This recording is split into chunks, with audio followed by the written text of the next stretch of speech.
What is up, and welcome back to 24 Minutes of A24, the podcast that takes a look at the A24 library 24 minutes at a time. I'm Ethan Simi. And I'm Ben Lawhorn. This week on the pod, we are selling perfume and just trying to be a better mom as we discuss the Florida Project. That's your goal every day, right, Ben? Just try to be a better mom than you were yesterday. So when I wake up, it's on my mirror and lipstick. Just be a better mom. That's all I can hope for. I'm here. You got to rep. You got to rep, Jazz. You're the best mom. Good hair and my tattoos. Look at that. Set over summer, the film follows precocious 6-year-old Mooney as she courts mischief and adventure with her ragtag playmates and bonds with her rebellious but caring mother, all while living in the shadows of Walt Disney World. Just a note that this podcast was recorded and created during the 2023 WGA and SAG-AFTRA strikes, without the labor of the writers and actors that are currently on strike for the wages that they deserve. The movies that are being covered here would not exist. Thankfully, A24 has agreed to pay their writers and actors what they deserve and are not a strike company as of right now, because they understand the importance of humans and people and making art. So shout out A24 and shout out every single person on the picket line for SAG-AFTRA and WGA in this 2023 strike. You might have heard, if you're listening, you already see, if you're watching, we have a very special guest on the pod today, her very first podcast ever. Jazz, welcome to the show. We're so glad to have you representing all moms across the whole universe. Hell yeah. No pressure. You're here for all moms. I feel like all moms look at me and are like, oh yeah, I can relate. That's good. I'm glad that you feel like that. That's important. Very good. So we are talking about the Florida Project here on the pod. Spoilers ahead for the Florida Project. If you haven't seen it, go check it out. I feel like I can speak for all of us, but we all highly recommend it. We're going to get into that. We got a couple bits of A24 housekeeping to get through real fast. Some pieces of news, some very exciting stuff. I wanted to follow up on Talk to Me. We talked about this a few weeks ago.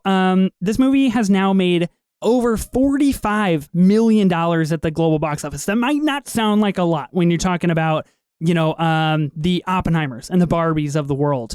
But a movie that cost $4.5 million, making 10 times its budget, and being an original horror that came out in fucking summer is kind of a big deal. Jazz, you finally just saw Talk to Me. I did. What do you make of the news? It killing at the box office, and what did you think of the movie? It was terrifying. I cannot believe I didn't go with you. I feel terrible that I invited someone to go with me. Yeah, I'm really stoked to see how much that they are making. I heard rumors that there was going to be a sequel. You bet. Yeah, from YouTube, because it's the Rocka Brothers, right? Yeah. Mm-hmm. That's insane. Like, YouTube's so prevalent right now for Gen Z. Like, I'm pretty sure that's Gen Z's aspiring career path. So, like, look what you can do with that. Mm-hmm. Mm-hmm. I think that's like the small highlight of like, see, the internet can kind of be good. Yeah. Mm-hmm. Yeah, we got... And then you get Rocka having Logan Paul on their podcast. And then you're like, wow, the earth sucks. And you learn that absolutely terrifying. Logan Paul walked out of Oppenheimer 18 minutes in because he's a fucking moron. Ben, talk to me. Crushing at the box office. We love to see it. I know this. We do love to see it. Couple comments here. I love that you talked about the success in the box office and you led off with Oppenheimer, even though Barbie's made over $1 billion. You're like, let me talk about my favorite movie first. Oppie has made over $700 million. It's not nothing, but it's not $1 billion. I'm just going to say that. And as far as YouTube, if all we get out of this is Talk to Me and Bo Burnham, like that's fine. It's a good trade-off there. So I'm stoked for this. I'm stoked for the next one. Like we talked about, I'm curious to see what kind of sequel this is going to be. It's going to be focused around the hand, or is it going to be, focused around the characters? I don't know, but I'll be there for sure. Yeah, bet. Jazz, you'll be there with me. We'll go together this time. I know. Jazz does live in the same city as I, and I invited her to talk to me, and she was like, yeah, I'd love to come. And then nothing. I was driving back from a Boy Genius concert. Oh, nice. Oh, that's fair. Okay. I'll let you off the hook. Wanted me there. Wow. Yeah, you got to do it. Yeah. I think we should lock it in now. I'm coming up to Portland. We'll all go see it together and we'll review it together. Let's make it happen. Making plans live on the pod. I respect that. Second piece of housekeeping, Past Lives. One of our favorite movies of the year. One of the best movies of the A24 catalog just ever, literally. Not to no big deal, is now available on VOD. No word on a physical copy yet. Ben, I know you and I, big physical media collectors, we waited to buy the 4K edition of Aftersun, which came with some lovely Aftersun postcards, as it does from the A24 shop. And then real quick as well, All Access A24 just announced that you will be getting a digital code for any movie that is purchased through the A24 store to be redeemed on the All Access A24 app, so you can watch the movie whenever and wherever you want, which is very exciting. Past Lives, I'm waiting to own it on physical because I feel like that movie represents, I just feel like it needs to be in a physical form. Like I need to hold it, I need to caress it, I need to hug it, and I just need to know it's there for me and I'm there for it. And the digital just doesn't quite do that for me, but it is available on VOD. Jazz, I know you love Past Lives. Past Lives is definitely my favorite movie. It has surpassed everything. It hit so many nerves that I didn't know existed in the best way, in the most human way. I unfortunately don't have a way to watch it physically, but I understand where you're coming from. It's like having a diary. Like you wrote those notes. Yeah. You're going to keep them. You're going to look back. To reference my Gen Z-ness, I think that's going through old texts that I didn't delete. So good. Yeah, Past Lives was beautiful. I'm all about social commentary. And even with Talk to Me, like the social commentary, I'm seeing it so much more through every movie. Mm-hmm. And now that's awesome. For project too. Yeah. I love it. I mean, I will say I'm a little worried because I did pre-order Past Lives on Amazon and I have no idea when it's going to show up, but they had a Blu-ray on there and I was like, cool, I'm just going to order it. Let's lock it in. So who knows when it's going to show up, if it will, but I'm excited about it. But yeah, it was cool to see that about the A24, the app as well. Cause I logged in and like all the movies I bought through them, I have the digital copy now ready to go. So it's kind of, so they retroactively put it in there. Yeah. So like I had no clue. That's incredible. Yeah. All the ones that I bought, Last Black Man, Midsommar, Marcel, like they're all Aftersun. It's all just like ready to go on my phone now. So I love it. That's so cool. That is so cool. I love that they're pairing that. I think that's important. And I think that is a really cool thing that is, become standardized, of course. Like you buy, the 4K, it comes with a 4K, a Blu-ray, and a digital. That's great. You have lots of ways you can watch it. Even if you never pop in that disc, you own the physical version and you've told the studios, hey, I like to own this and I want it forever and ever, even if you take it off of your streaming services, which I think is very important.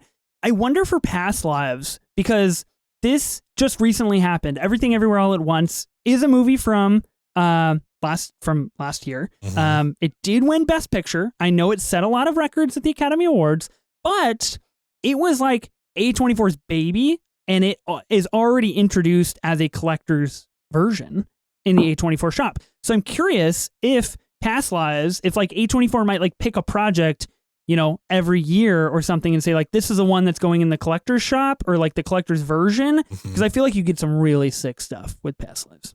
Yeah, I think it'd be amazing. I don't know. Maybe I'll cancel this and just wait for their version because it's got to come out. Like I think they're doing it with like their big hits, and this is definitely up there. Yeah. I feel like we're gonna get an Oscar nomination out of this, so maybe I'll just. God, I hope John Magaro, sad boy, John Magaro, sad boy, John Magaro. Yes. Yeah. Okay. Last piece of business. Lady Bird is returning to theaters for one day only. August 27th, National Cinema Day. By the time this pod drops, that'll be in a couple of days. So get your tickets, go support a local cinema, buy some popcorn, buy a soda, take the people you love to watch a fucking incredible movie. Take your mom, of course. Jump out of the car. Yeah. Absolutely. Go thrifting with your mom. Yeah. Lady Bird rules. Jazz, are you gonna go see it in theaters? Now I will, absolutely. Oh my gosh, I've rewatched that movie at least 6 times. And every time I watch it with my mom, and that's how you know I love a movie, if I'm going to rewatch it with her. Because we're not one to repeat movies, especially not together. Oh, that opening scene. I'm like, oh, so good. That's us. Okay, here's a hot take question for both of you. Uh-oh. What is Greta Gerwig's best movie? Frances Ha. But she didn't direct it. No, she directing. directed? Yeah. Oh, okay.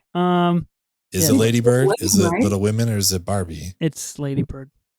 Yeah, it's probably Lady Bird. We got to recognize truth on this podcast. I didn't enjoy Barbie as much as I anticipated. Totally fair. Wow, that's a whole hot take for a whole different pod. Yeah. Preface. It's a big one. Yeah, I do think Lady Bird is her best, most complete work. Like that she has been able to pen from her soul to the screen. Of course, you get, you get Timmy Chalamet, you get, who you get, Ben? What's her name? Saoirse Ronan. And you get these incredible people that are really kind of at the beginning-ish of their career, and they're just kids, and like you just get to follow them, and I think it's wonderful. Lady Bird is an excellent film. You also get both those people in Little Women, which I think is her best. It's true. Oh, okay. Well, here's the thing. I haven't seen Little Women. Okay. So I know Bob Odenkirk is in that. You in that one as well. Mm-hmm. Yeah. So maybe I just need to see that. There we go. We need I was going to say a Florence Pugh ranking pod. I'll do that too, but we need a Greta Gerwig ranking pod. Okay. All pieces of housekeeping. I won't be able to see it in theaters, unfortunately. My family is booked that day with some family things. But I hope that you can go see it. I hope that other people can go see it. And so, like I said, support local cinema. Go support this movie. And hopefully it does well and movie theaters realize that let's put in some more old movies all the time. And aren't all tickets that day like $4 or something like that? Like it's super cheap. $4. Yeah, anywhere crazy. you go, any format. So even if you don't go see Lady Bird, fucking go see Oppenheimer in IMAX, $4. Just go see a movie. Go see a movie. Exactly. Okay. Let's talk about the Florida Project. This was requested to us in a comment from YouTube. So, shout out if you ever want a movie to be covered on this pod, DM us, hit us up, leave a comment on YouTube and let us know, and we'd love to cover it. The Florida Project, released in 2017, directed by Sean Baker, who also did Red Rocket. We've covered Red Rocket. Ben, you and I liked Red Rocket quite a lot. I did indeed. I love Red Rocket. This is an incredible movie. Can I just go through a couple of facts real fast before we talk about what we think? Because there's some really interesting stuff that I tied back to the Florida Project. So Sean Baker, I didn't know this. I mean, I love his style and what he does. I didn't know this, and I thought this was just delightfully fascinating. And it's probably so niche that nobody fucking cares, but it's okay because Sean Baker directed a video for Taco Bell, literally Taco Bell, called Fry Again. Now, this is a 1-minute movie, quote unquote, that's an ad for nacho fries. And basically, the person has found themselves in a time loop to finagle their way around the limited nature of nacho fries, which is just incredible because nacho fries should never be limited. They should be there all the time. But this video features Ed Skrein, who is Ajax in Deadpool, who's going to be in Rebel Moon, was just in the trailer for Rebel Moon, and it's a fucking video for Taco Bell. Shout out Sean Baker for getting the bag. What do you make of this, Ben? I'm always curious because there's a lot of directors out there, Fincher especially, does a lot of music videos, and then does some movies on top of that. Yeah, I mean, it's fun to see where these people started. I probably talked about it at least 15 times with Daniels and the Turn Down for What music video, just being one of the greatest of all time. So yeah, it's kind of cool to see this, and this is a pro Taco Bell household, so I'm all for it. I love it. I think it's great. I was gonna ask. I'll ask Jazz first. Actually, what's your go-to Taco Bell order? Oh, Nacho Bel Grande. Since I was 7 years old. That's it. You just go for the single item. Yeah. Okay, fair. I don't have a big appetite. That's respect. At least you know what you want. I dig it. 3 soft tacos, large drink. It's now a number 2, regular soft tacos. They made it after you, Ben. You ordered it so much. They're we got to make this a combo. Give me a number 2, regular soft tacos with a Baja Blast, and give me an order of nachos, Hill chips and cheese. Good to go. Wow. Elite level stuff. That's good. I use the app because on the app, they have the $6 box that you can customize. I get the Crunchwrap Supreme, beefy 5-layer, and chips and cheese with the Baja Blast. I like it. Excellent order. No sour cream though. You gotta pitch that stuff. That is bad. Bad news. I'm gonna complain really quick here because like the number 2 is 3 soft tacos and you can get it supreme or regular. And I get it regular and they always ask me, do you want sour cream? It's like, I would have fucking got the supreme soft tacos if I wanted sour cream, you guys. Like, quit asking me if I want this. I understand that like they have to, like they're supposed to, but it's just like, it's annoying. I would have gotten supreme without without tomatoes if I wanted sour cream, but you know, these are real fucking first world problems. So what can I say? I'm not a picky eater, so I'm just going to eat what they give me. Nice. I like it. Okay. Interesting. Are you pro or anti sour cream, Jess? Oh, I enjoy sour cream. Oof. But if I'm being very real and very transparent, I've become an adult and switched to like whole Greek yogurt as my sour cream. Oh, I like it. Probiotic. Because like going for that texture and that like savory consistency. Yeah. Fair. That tang. So you're saying only children eat sour cream. That's what I got out of. Okay, that's fair because I agree. You guys are men. I think. Well, I don't know. Well, I appreciate it. We'll see about that. I respect that take. That's very good. Okay, Willem Defoe nominated for Best Supporting Actor for The Florida Project. Absolutely immaculate role. He was against Richard Jenkins for The Shape of Water. We do love Richard Jenkins on this pod. Shout out Richard Jenkins in, of course, The Humans, an A24 flick. Mm-hmm. But more importantly, Nightmare Alley just shows up in the third act and is just like, I'm fucking Richard Jenkins and I'm going to do crazy stuff. And I love to see that.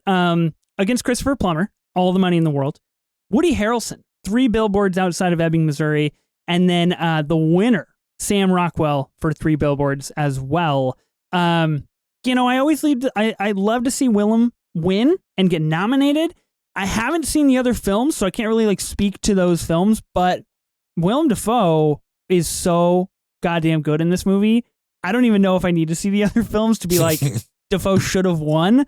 Jazz, have you seen any of the other movies? Where do you stand on this? Shape of Water. That's Guillermo del Toro, right? Mm-hmm. That one, disturbing, but if you can get past the disturbing premise, very beautiful. Garbage fish, according to Sean and CR on the big pitch there. Yeah, but 3 Billboards Out of Ebbing, Missouri was really good, and the ending. Don't spoil it. I haven't seen it. No, I'm not going to. I'm just saying, shocked. You just told me Richard Jenkins shows up in Nightmare Alley. I had no idea. So you didn't know that? No, I've never seen it, but that's okay. I don't think I'm going to see it. What? No, you have to. It's a great film. I will say, I think Sam Rockwell deserved the win because he's amazing in 3 Billboards. Okay. But I wouldn't have been upset if Willem Defoe won after seeing this. Like, he gives a really good performance. He does a great job. Absolutely. Britney Spears and Miley Cyrus were both considered for the role of Haley, the main character, the mom. But Sean Baker thought a millionaire playing the part would be inauthentic. I'm just gonna say our boy Sean got it right. That's the right call there. And I would have not liked to see either of them. I think that would have detracted from the film quite substantially, to be honest with you. Jazz? Yeah, I totally agree. When I heard that, I don't think I would have wanted to watch it. I think I would have been picking at their acting to poke holes in it. I am glad the biggest name, right, is Willem Defoe in that cast. I like not knowing everybody. Yeah.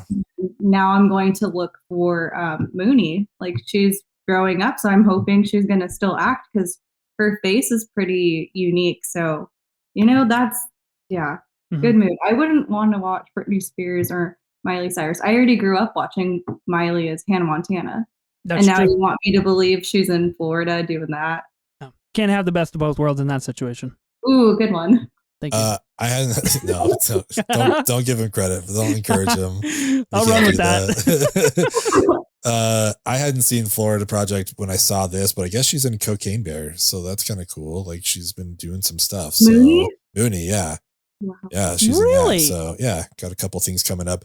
I will ask, did either of you guys keep thinking they really wanted Riley Keough for the mom? Oh my God, so often. The mom, Bria Venate, I believe. I don't know. I'm probably screwing that up. I'm sorry. She did a great job. But I just kept thinking, like, man, is this Riley Keough? Like she looks really, really like close to her, but great performance from her. She was awesome in this.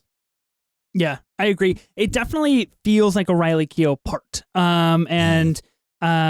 You know, I know Riley Keough is taking some time. She's going through some stuff right now. All the best to her. But I love a good movie with Riley Keough in it. I just can't argue with that at all. And this does feel like that could have been a project for her. Couple more things. The motels in this film continued operating while filming was taking place, with patrons and staff sometimes seen in the movie, which is really exciting.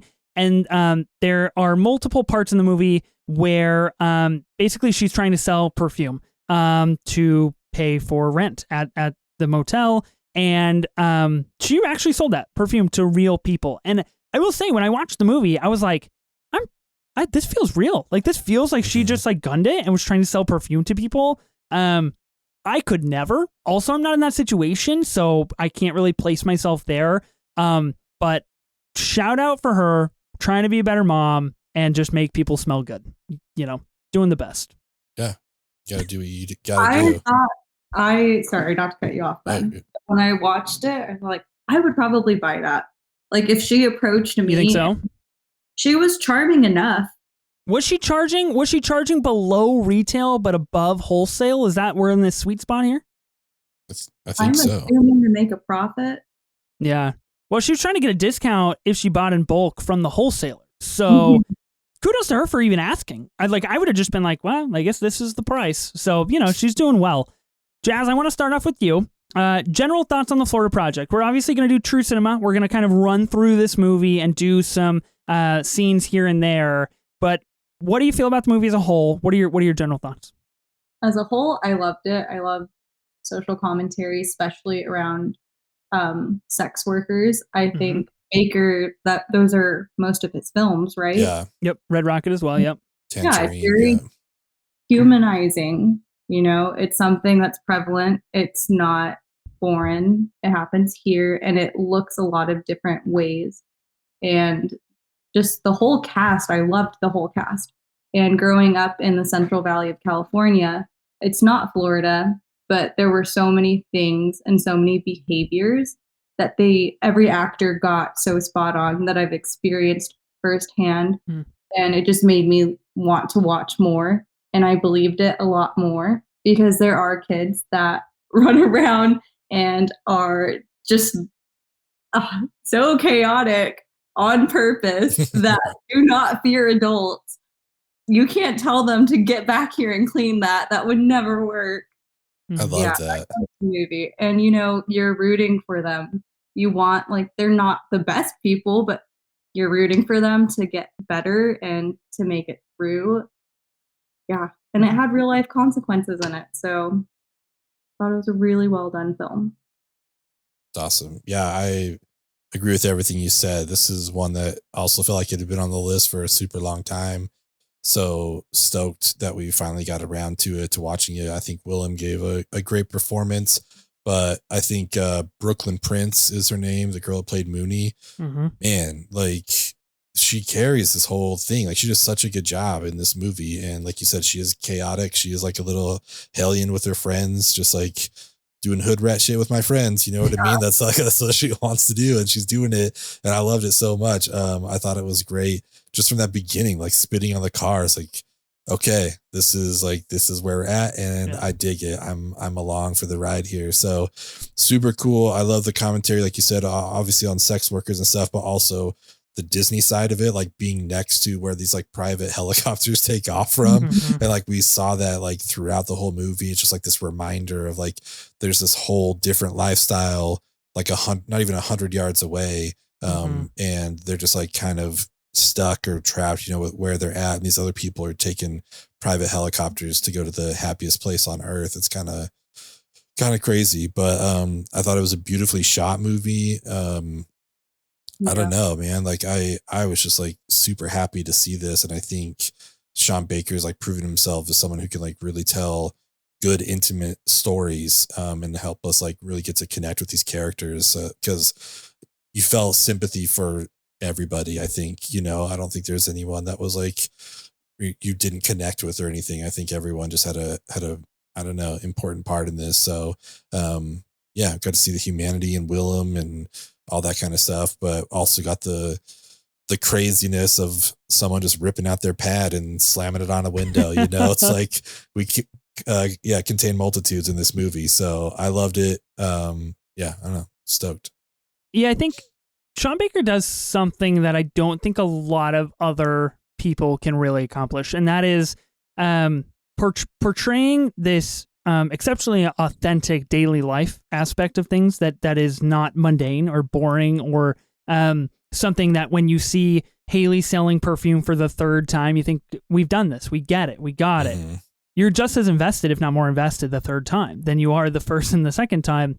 Sean Baker knows how to basically ride that line between becoming too engrossed in that and really obsessing over those things, and then not doing it enough. So he finds this middle ground, but he also does something really well that Ben, you spoke to, of like this juxtaposition of these two lifestyles that are so close and they're so physically present with each other, but they will never be together, or they will never be one or the other.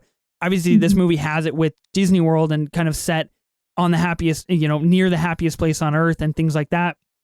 But then in Red Rocket as well, you revisit this idea of sex work and having this juxtaposed with a very, Republican heavy suburb town that is going through the Trump election, and a guy that just wants to succeed, but has no other choice but to leave the big shiny Hollywood and come back to that. And his juxtaposition with figuring out what he subscribes to in the world. So I think Sean Baker is really special. And this movie, I'm so glad that we finally got around to it. It does feel like one of those movies where it's like, people talk about it, but every time they talk about it, it's like, ooh, you're right. Like I should watch that. Or, ooh, yeah, that is definitely one of the best A24 movies.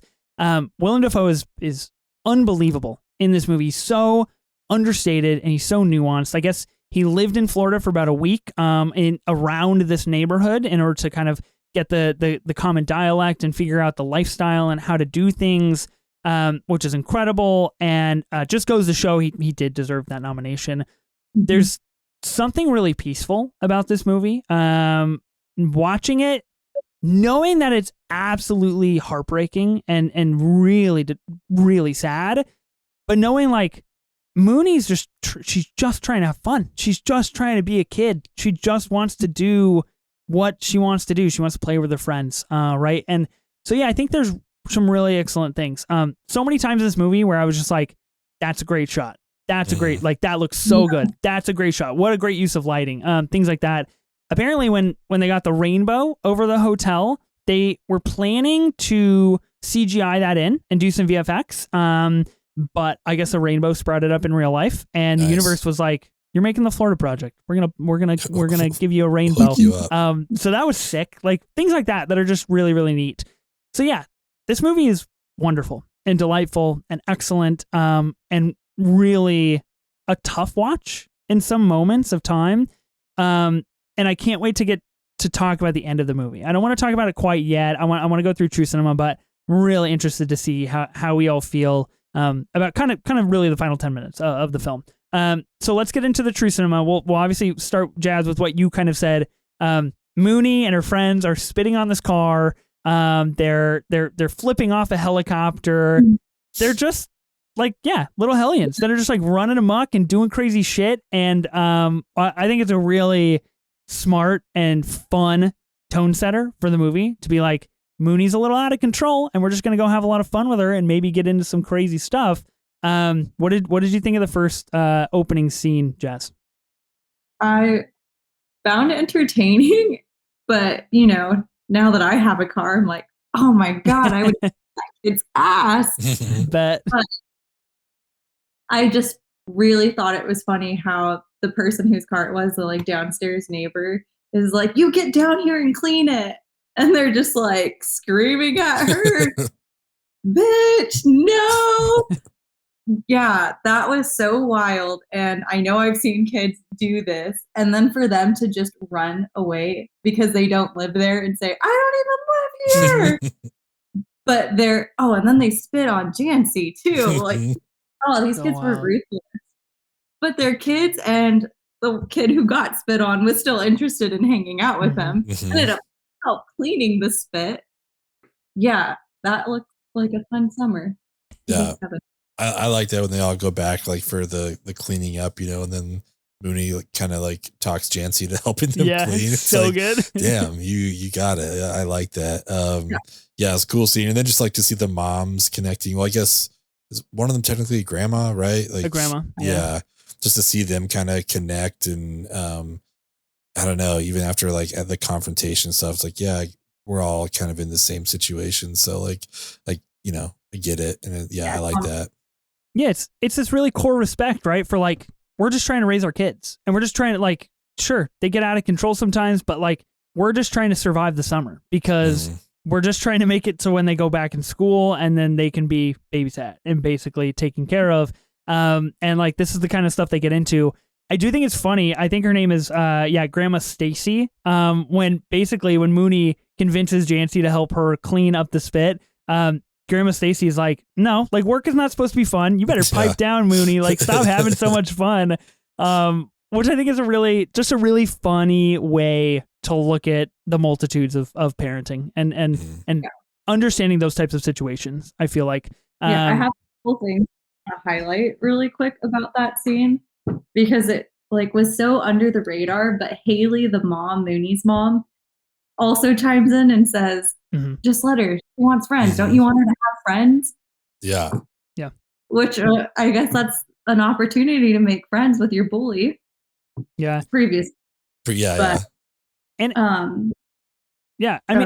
think it's a really interesting perspective that you bring up because this movie is pretty directly about Mooney, obviously, but we get this background storyline with Haley that like this is about her trying to figure out how to be a mom. And so even in that situation, she's trying to convince Grandma Stacy of like, look, we can both take some load off of our plate if they become friends, because then they'll just go hang out and play together. And like, don't you want that? But that's also like her personal incentive to watch Mooney a little less and to like try to just hang out in her room and smoke when she's not supposed to and things like that. So I think it's a really fascinating, like layered look at what goes into this life. Yeah. Next on the list, I have, and we're skipping over some things. So obviously, if we want to add some things, we can. I know Ben, you like to go off list a little bit, so feel free. The moment when Willem Defoe's character Bobby basically is monitoring the hotel, and we get Mooney and all of her friends. They're kind of on this like second story stairwell, and they're looking down into the pool. And there's this old lady with just a humongous rack chilling at the pool with no top on. And they're shouting out boobies and like, do all this stuff and let's see all these things. Just being hilarious like 10-year-olds, which I think is so funny. But then Willem Dafoe's character Bobby goes down there and he's like, can you read that sign? And she goes, no, what does she say? She's like, no tits out at the pool. And he goes, no alcohol in the pool. And like, she just automatically jumped to saying like, oh, no tits out, which I thought was really funny.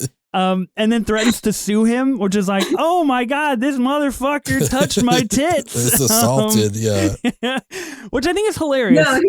No, she said, he molested me. Me.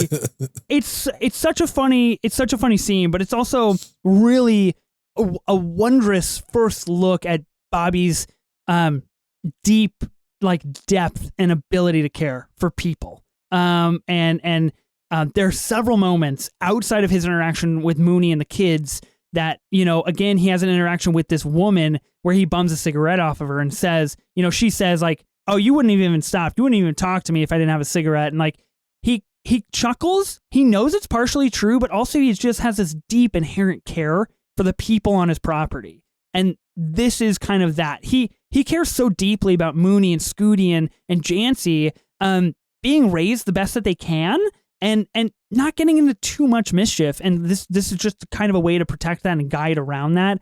Ben, what did you think of this scene? Well, it is my true cinema moment. I'll say that really now because I thought it was super funny. I liked even just the shot of them like hiding behind the thing and then just yelling stuff out, and then both of the adults trying to tune them out, while they have their conversation, and the kids just like keep yelling stuff. I thought was so funny. I just thought like it's the perfect scene to encapsulate what this movie is, like all these main characters that we have here. And like, yeah, you see Willem's care for everybody, and he's just a dude trying to do his job, like he's just like, come on, like why do I have to come tell you to do this? But, and these kids are just little shits, but they're just like so entertaining. So I love the scene. This was like, yeah, one of my favorite parts of the whole movie. Mm-hmm.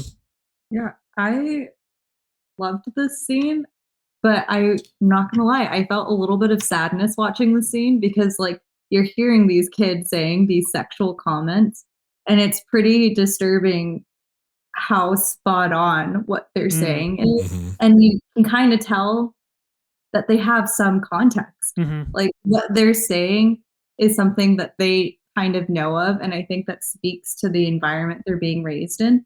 Like normal, or I shouldn't even say normal, but like what most people are accustomed to if you live like a middle class life or a suburb life. Mm-hmm. You're probably not going to think of those jokes when you're 7 years old. Mm-hmm. Yeah. And you're probably not seeing your neighbor topless drinking out of a blender at the pool.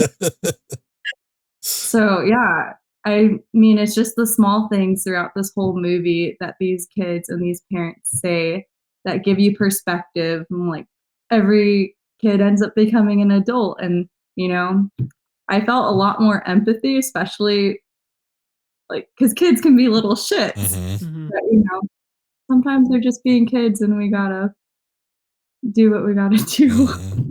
Yeah, this is a very, very good scene. Okay, next one. Haley and Mooney try to sell perfume. This is really like kind of the first time that we see this. This is really the first look that we get at Haley trying to figure out what to do, like ways to come up with money to pay for rent. Obviously, we know she kind of struggles for rent every single week. Bobby kind of has to stick it to her time and again of like, if you don't pay by Friday, you're definitely out. Like these types of warnings and threats. But it does go to show Haley's just trying to be a good mom. She's really trying to dig deep. And she according to her has job applications all over the place, up and down the strip. The parks aren't going to hire her. Again, like a real, quote unquote throwaway line that is such a dig at the juxtaposition of the life that they're living and the setting that they're in. But yeah, I mean, Mooney is right there with her, and Jazz, like what you said, it's all about context for these kids. And like, this is the life that Mooney is raised up in.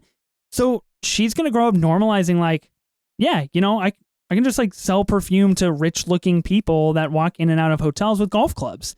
And like, that's how I had to get by. So when I was a kid, so like maybe that's what my future looks like or something like that. I would probably buy perfume if it smelled good.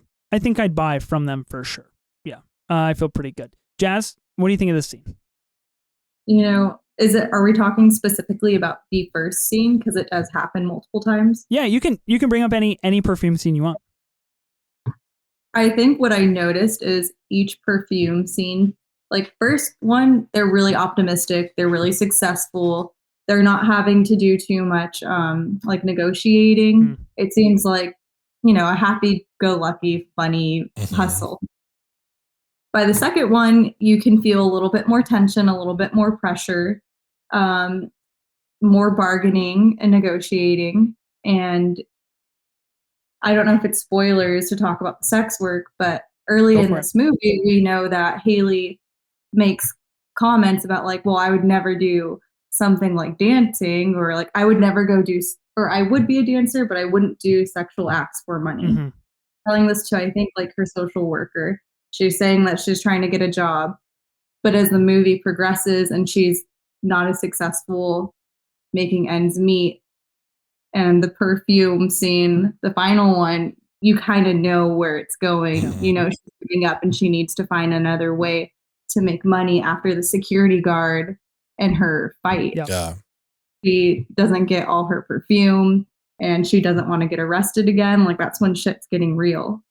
It's kind of, it's so interesting too, because like we talked about, like she involves Mooney in everything she's doing to an extent. And that also, I think, kind of includes the sex work though, when it's like swimsuit photo shoot, you know what I mean? It's like, oh, cool. So let's party, you know, it's just like, let's have fun with this. And, you know, Mooney's just going to grow up thinking like, oh yeah, we should just do like cool, you know, photo shoots in our swimsuits, whatever, show them off. But then you get the context for like what those photos were used for later. It's like, oh shit, like this kid is growing up around so much gnarly stuff that they may not be aware of right now. It's kind of crazy. Like it took me a sec, you know, I think it was like probably the second bathtub scene where it's like, why are we seeing this scene? Like, oh shit. Okay.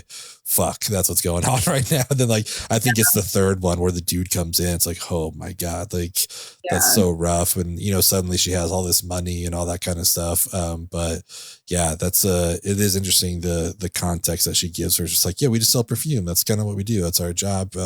We need some money. And yeah, just how that is going to influence or like affect Mooney growing up. Just like, yeah, that was normal. That's what it was. Yeah, this movie does get progressively more difficult to grapple with and to try to justify Haley's way of parenting and Mooney's style of childhood. And it is hard because you start the movie, you know, the first act, really pretty much the first half, sympathizing with Mooney and being like, she's just having fun. Like, this is so cool to watch her, like, you know, be outside all the time and hang out with her friends.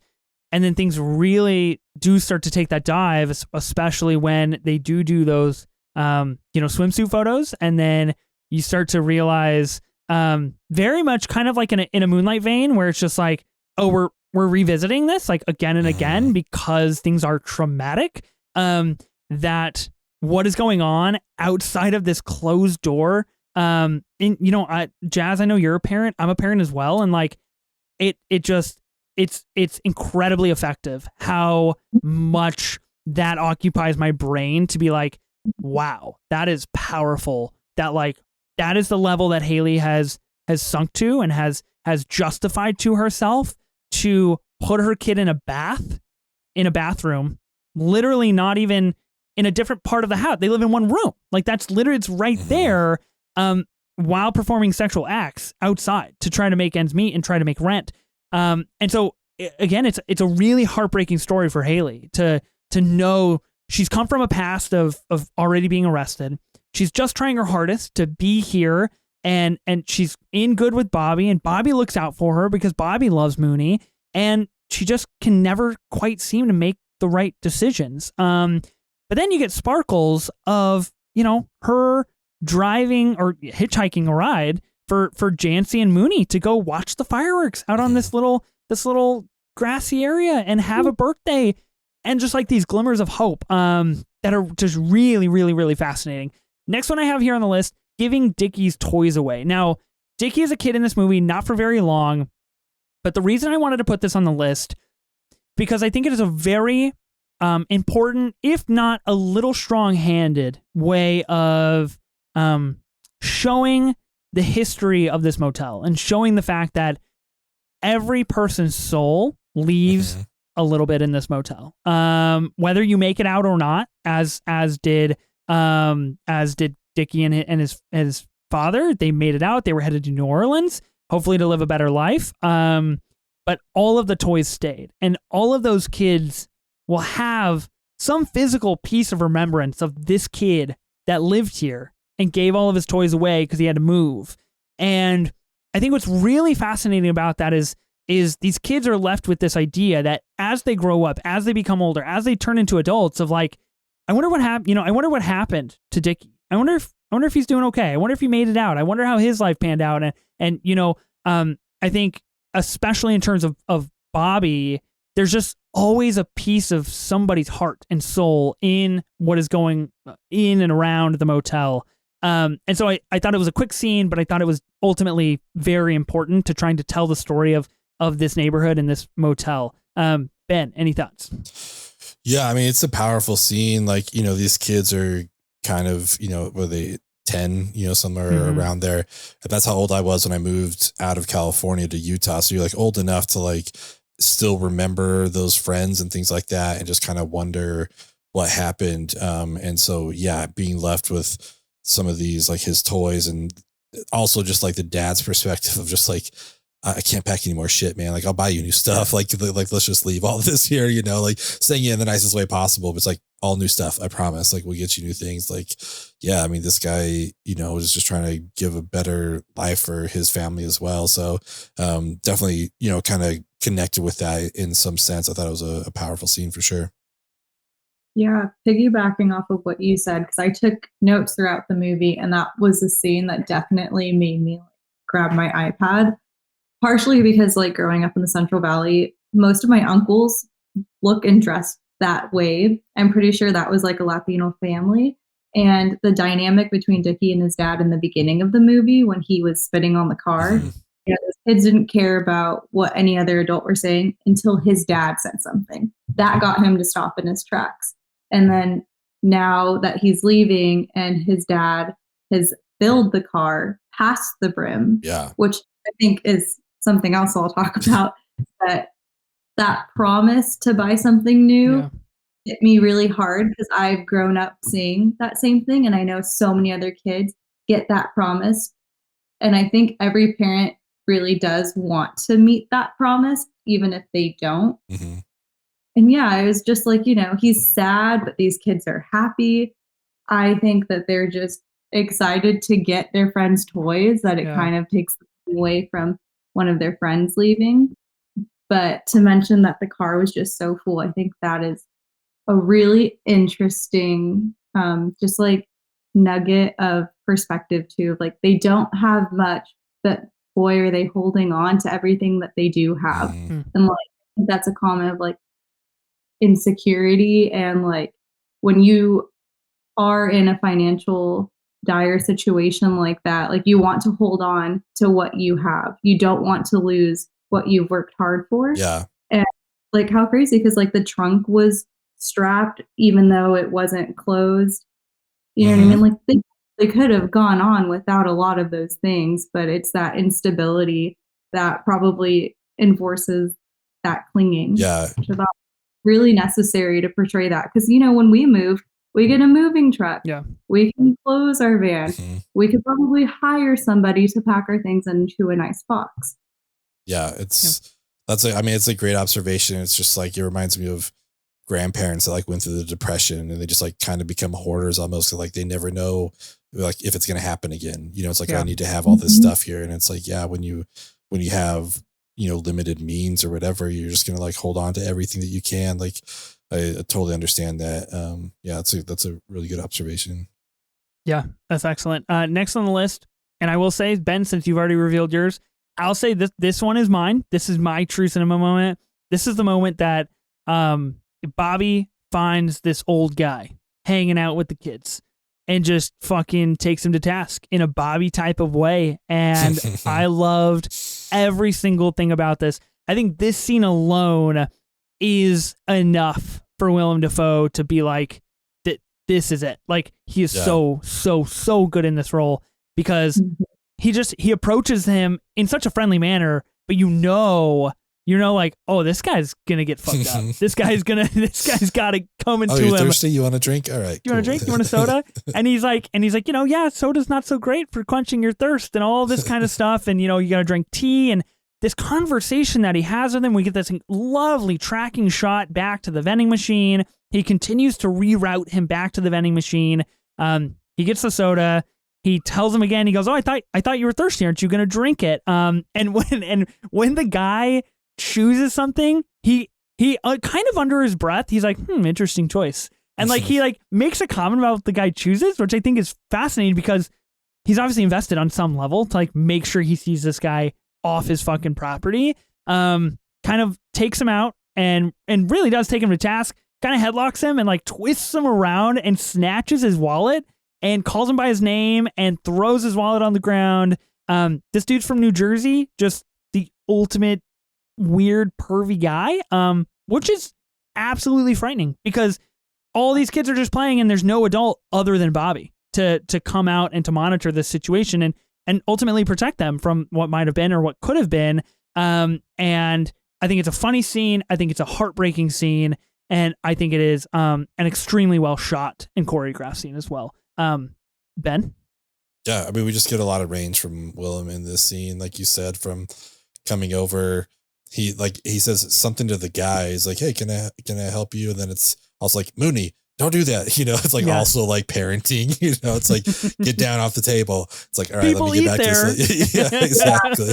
Then it's like, let me get back to this fucking creeper dude here. So I enjoyed this scene a lot just because in this like 5 minutes we see so much range from Willem Defoe, who's like, we don't need to see that from him. He's a great actor. We all know it, but it's really cool to see it in this movie in just such a short amount of time, him going through all these different emotions. But yeah, great tracking shot. I mean, it gave me the ick, like I was so uncomfortable. I was like, oh, it's fucking gross. This guy is just like, gnarly. I don't even know what he would want to be doing. Like, this is gnarly, but it was cool to see how Bobby handles the situation. Yeah, I thought that scene started off because I watched this movie twice now. And the first time I saw it, I had no idea where it was going. Like, I truly felt so oblivious. And I like barely really noticed the old man. And even when he was talking, like, it still hadn't registered.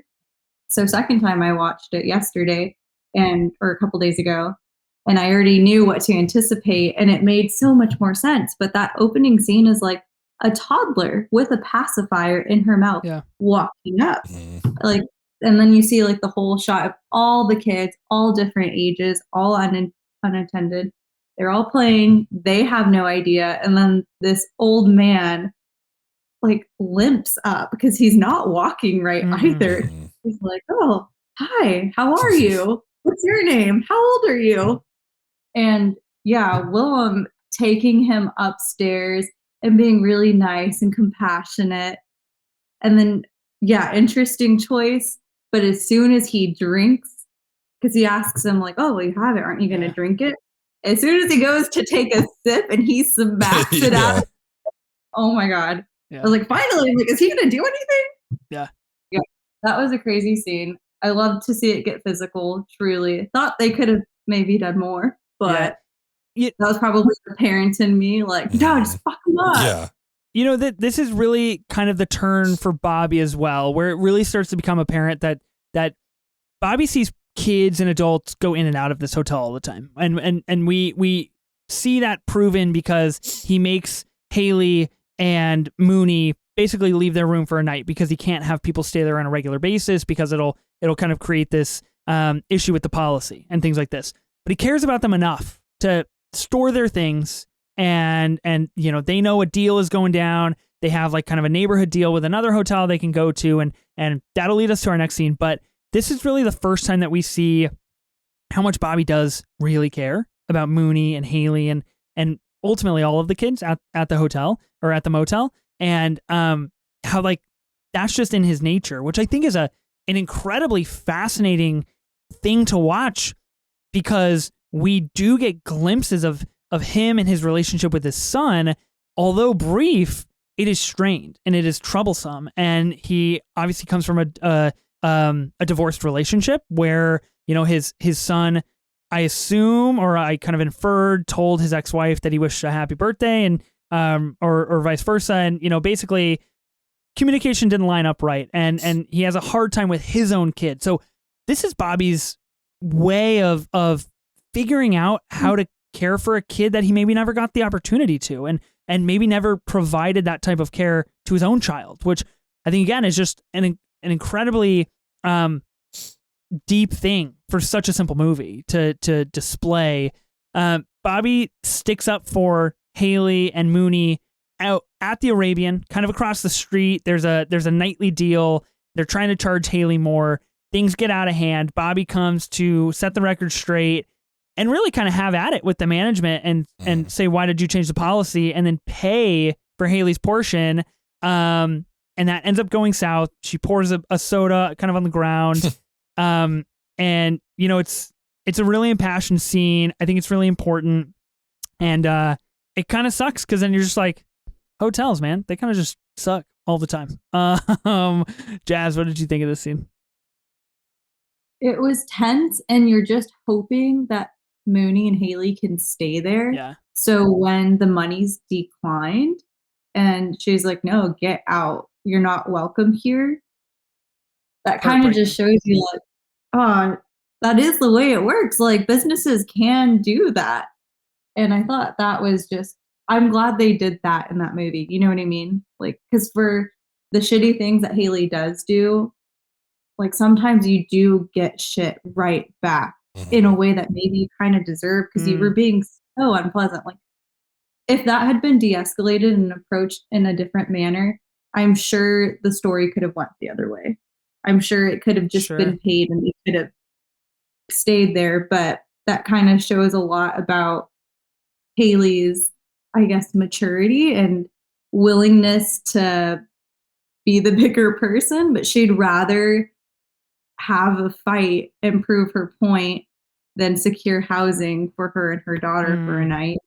But I also think that we get to see a real pivot between her and Bobby because after she does that, like pouring the soda and leaving, you can kind of see he's like, oh, is this somebody I really want to keep defending? Like, I came down here, I paid with my own money, even though I'm the one that charges you. Yeah. And you don't even get to stay here. So, yeah. Yeah. Crazy scene.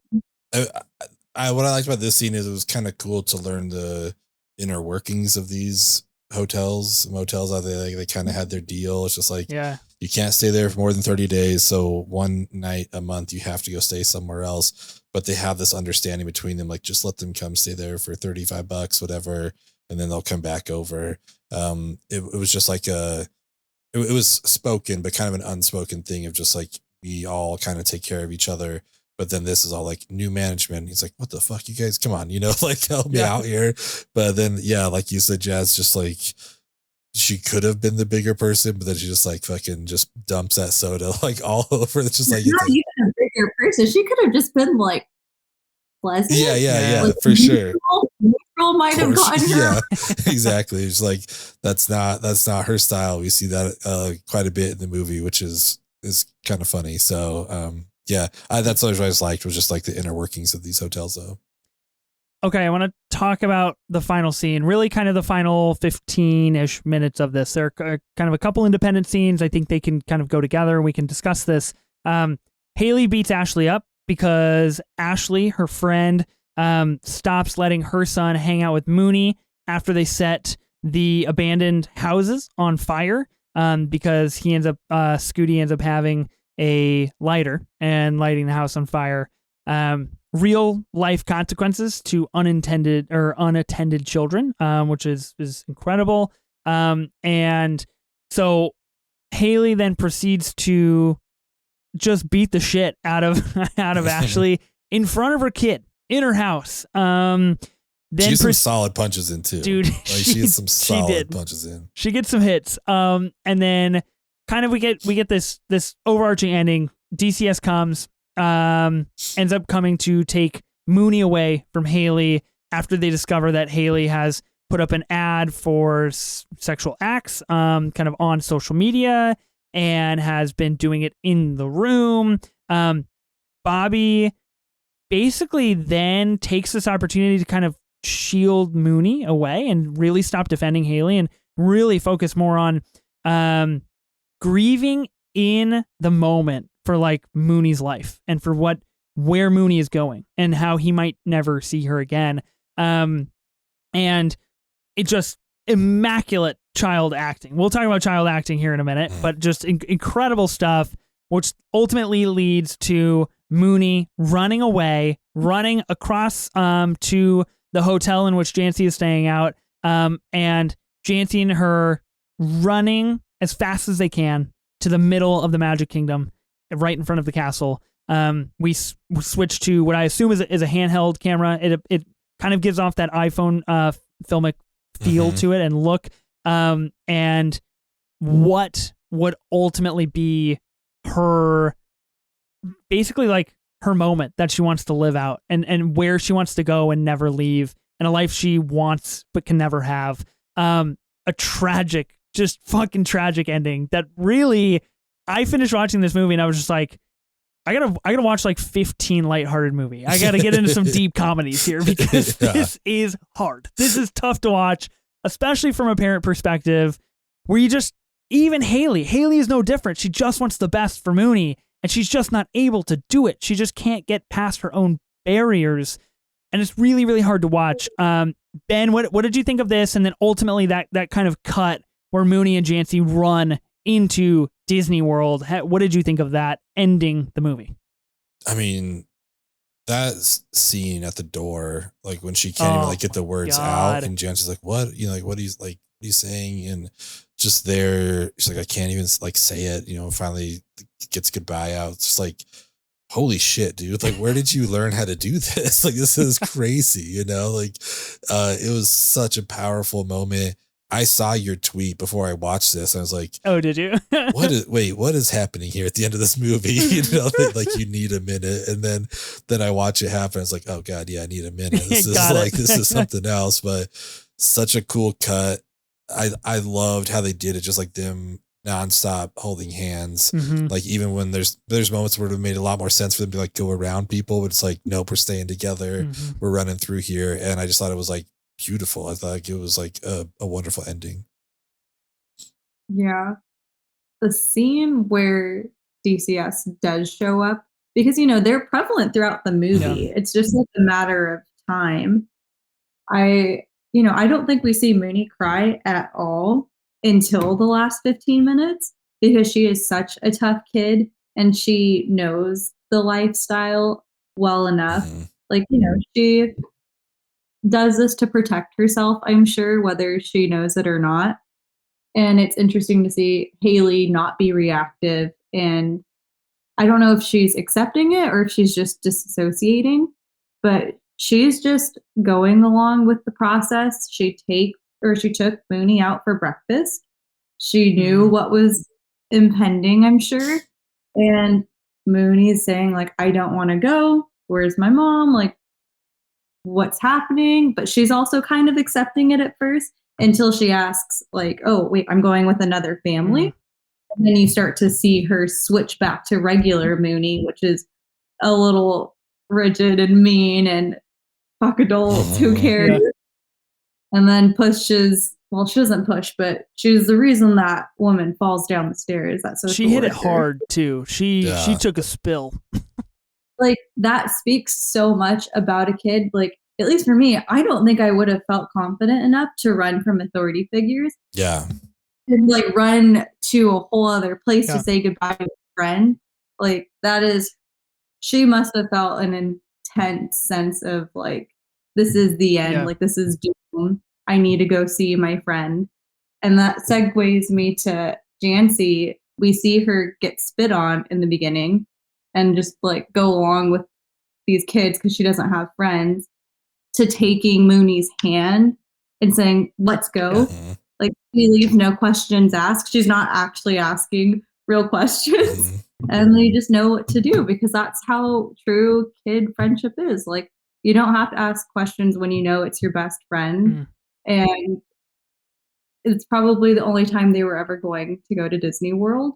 So I'm really glad it did end there. You know what I mean? Like, yeah. I think it's a really important look at Mooney's emotional complexity and emotional maturity, especially in that situation, to figure what might be best, or like the fact that, like, okay, let me think far enough down the road to the fact that I'm not gonna see Jancy again. Like, I might not see her ever again. And how do I combat that, or how do I even get to say goodbye to my friend?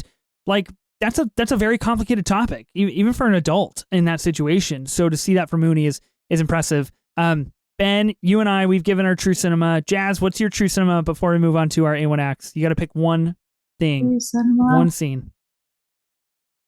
Is it supposed to be my favorite scene? It could be whatever you want.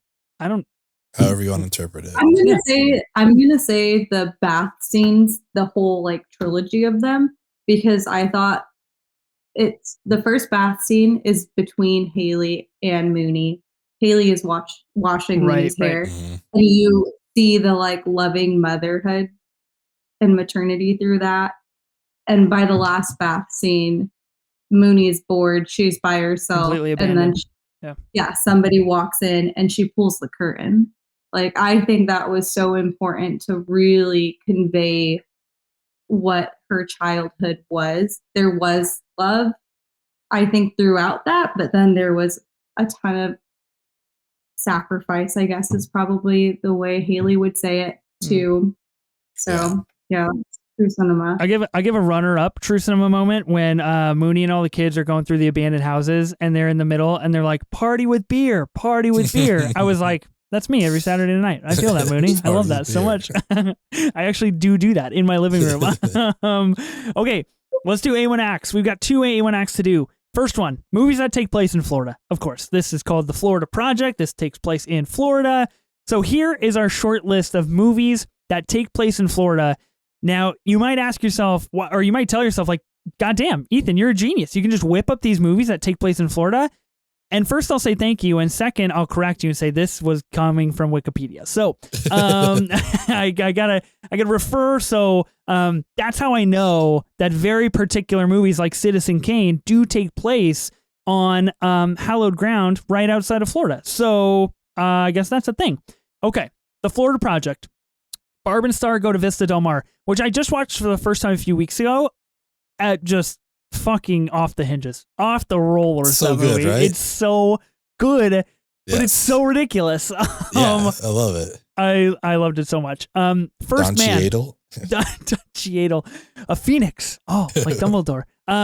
First Man. A movie that is criminally underrated and actually a masterpiece from Damien Chazelle himself, who made a little movie called Babylon. Pretty good if you haven't seen it. Your comment, interesting. Ford versus Ferrari, Foxcatcher, Apollo 13, Spring Breakers, very iconic A24 movie.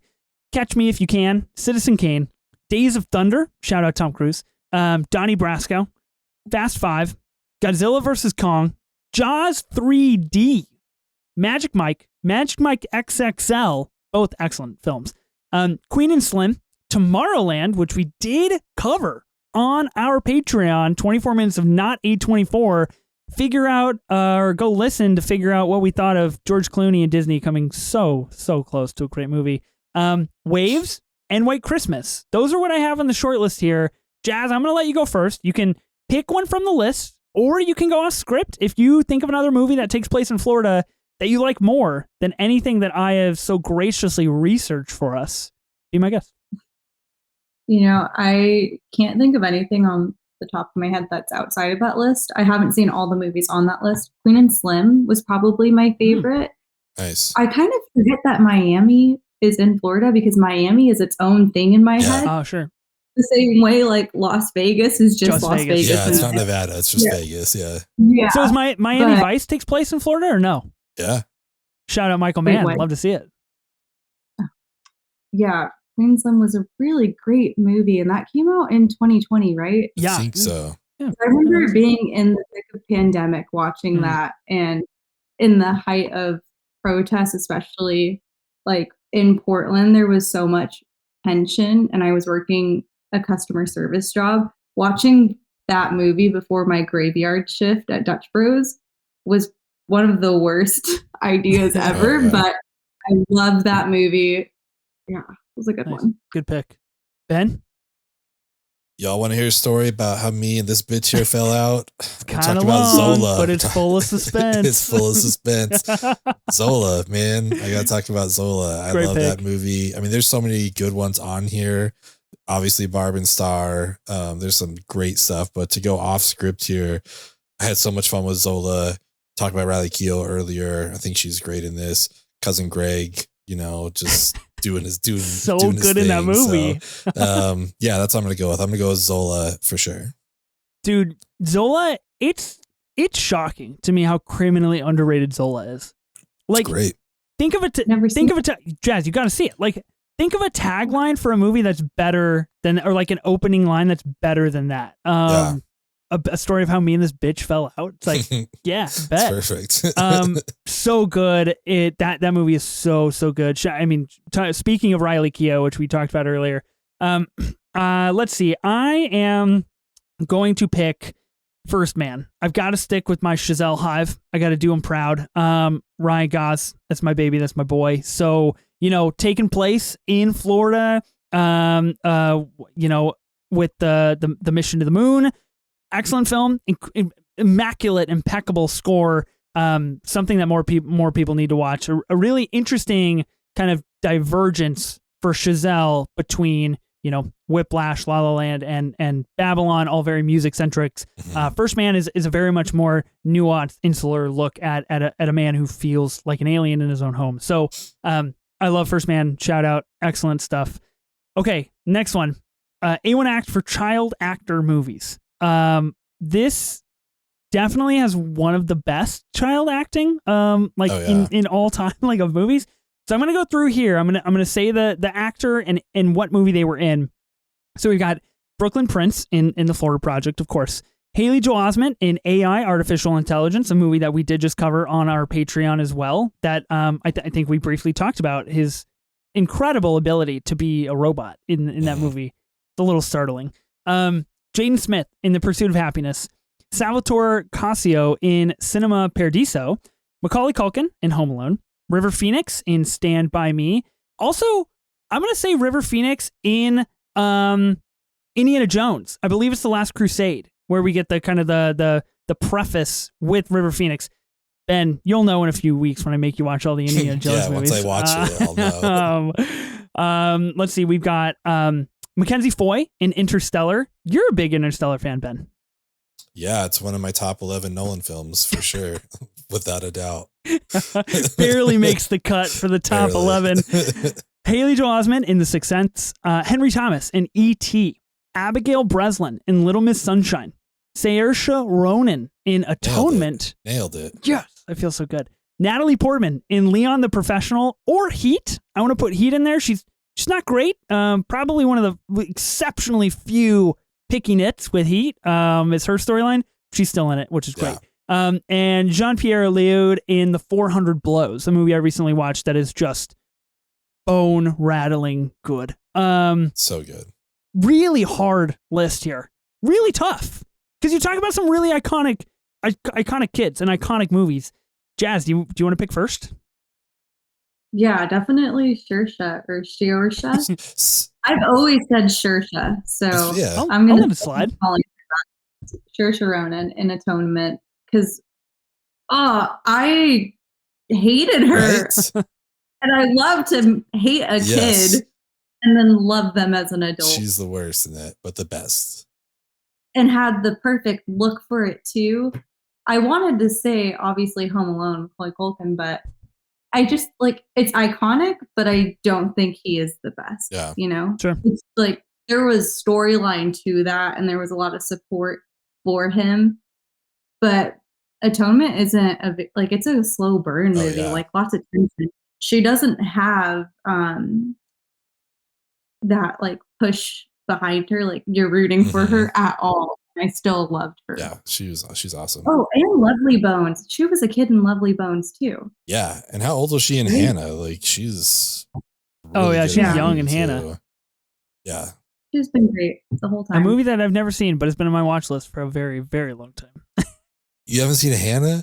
No, you told me to watch it maybe 9 months ago or a year ago, and I was like, I'll definitely do that, and then I never did it. You could have had a kid in this amount of time, and you still haven't watched it. Oh, come on. I hate myself every day. You know this. I'm trying to be a better mom. Like I say, every day. Every day. Okay. My true answer is pretentious as shit, and I don't want to say it because of that. You know what I mean? So I'm gonna give two. I'm giving my top three. Okay, I'm giving my top three answers. Bending the rules, classic Ben move. Yeah, and top three, but it's actually going to be 5 kids because the first one. What the fuck? The first one is all the leads from Harry Potter and the Sorcerer's Stone. They fill those parts perfectly. They are all so good in that. Mm-hmm. They're wonderful. Danny Radcliffe's great, but they're all great. Second one, Jodie Foster and Taxi Driver. Excellent pick. Left it off the list in hopes that you would pick that. Okay, I didn't know if you were going to take it or not. That's why I didn't know if I should go last or not. All you. Okay, this is my really pretentious pick, but I genuinely mean it. It's a movie from 1955. It's a black and white Indian film called Pather Panchali. Mhm. It's kind of a silent film. It's the director's directorial debut. Like all the actors, like it's their first movie. Nora Jones's dad does the music for it, and I'm drawing a blank on his name right now, but he's a very famous Indian composer. I'm drawing a blank, but the kid's name is Subir Banerjee, and he's like the lead of this movie. He's like this 8-year-old kid. His family's super like poor, and it's just him and his sister kind of just running around doing shit that you would do in the 50s in India. And it's just like, it's a beautiful film. To give some credit to it, it's one of Bill Hader's favorite films. So if you like Bill Hader, maybe you like this. They're nothing alike, but you could at least know like, hey, Bill Hader likes this. I'm going to give it a shot. So it's a really good movie. I know it's a super pretentious answer, but it's a really good movie. I hope to like cinema as much as you one day, Ben. I hope I can rise to your level and be like, this is why I didn't want to say it. This is why I didn't want to say that pick, but I've got to be true to myself. I have to ask, is Riley, to go back to Talk to Me, would we count Riley as a child actor? Because he's got to be under. Oh, that's a good call. I would count that. His acting is very good. You guys know the scene I'm talking about. Yeah. Excellent. Oh my God. Excellent. Yeah, that's good. Good call. Just what do you call it? VFX over his face. Yeah. I can't believe that was him. Wild. Yeah. So good. Man. Well, that's a great shout, Jazz. It's not quite as elite as Ben's pick, which was from 1950, 54. I'm going to split the difference here. I'm going to go with Salvatore Cassio in Cinema Paradiso. The only time I've ever seen Cinema Paradiso is at a local theater. They played it for one night, and it was a packed house, and it was the first time I saw it, and it has essentially changed my life. Without that child being so just profound and full of life and joy and excitement, the movie is not nearly as good as it is. It is not a 5-star film. It is not one of the greats. It is not one of the best movies about movies. I think it just falls off all of that without him. Yeah. And he is incredible in that movie. So yeah, and runner up, Natalie Portman in Heat. Why would I not pick Heat on any kind of list? Obviously, you got to do it. Fair enough. Heat 2 coming out soon, hopefully. Okay, let's finish up. A24 ranking, A through F24. Throwing some pluses, throwing some minuses, whatever you want to do. Jazz, I'm going to let you go first, but I will warn you, whatever you say goes on stone tablets out here behind my recording shed and can never be changed. Locked in. So it's locked in forever. Good luck. Don't mess it up. Just to be clear, you want me to grade the Florida Project? I do. I'm gonna go with a solid A-. Hey. Okay. A class. I'm gonna do an A. Well done. Love that. Okay. A-24. Ben. Make that 2. I'm with Jazz. This is a A-24 for me. Make it 3, baby. A-24. Look you at bet. us. Look at us. Look at us go. Look at us. Who would have thought? Yeah, I think it's definitely worth being in the A tier of A24 movies. I think it is definitely up there. I think currently in my rankings, like after one movie, I have it like in the top. I think it's right around 15 spot. It's right next to Red Rocket, which I think is very ironic. Another Sean Baker movie. But yeah, there's something special about it for sure, and something that lingers, and something that's really pretty profound about the message it does display. 3 A-24s. You love to see it. The Florida Project, heavy recommend from all of us here on the show. Indeed. Next week on the pod, we're doing something special. We're doing our first ever watch along pod. It's gonna be fucking awesome. It's gonna be insane. Yeah. We're watching Uncut Gems. We're going back to episode number 1. We're figuring out if our boy Howie can get out alive this time. I'll give you a hint. He's not gonna, but it's gonna be sick. It's gonna be awesome. And I can't wait. Everybody on social media, Instagram and Twitter, you guys all voted for us to cover Uncut Gems. There are a lot of good options out there.